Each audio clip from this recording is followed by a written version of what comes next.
úrokové sadzby, aké sú aktuálne? Klesajú alebo stúpajú? Trošku klesajú, ale napríklad taký bežný úrok, ktorý bol v priebehu tohto roka, bol 4,59 na 5-ročný fix a teraz to máme napríklad 4,29. Odporúčame práve tieto 5-ročné fixácie, ale aj vysvetlíme našim poslucháčom, ktorí poprvýkrát budú kupovať nehnuteľnosť, čo to vlastne znamená.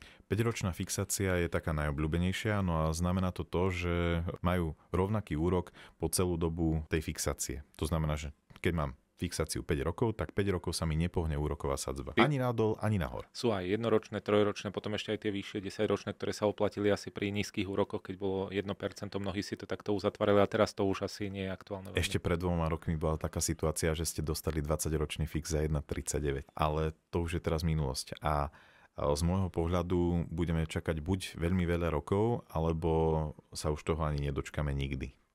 Povedal Martin Paluch, špecialista na reality zo Žiliny.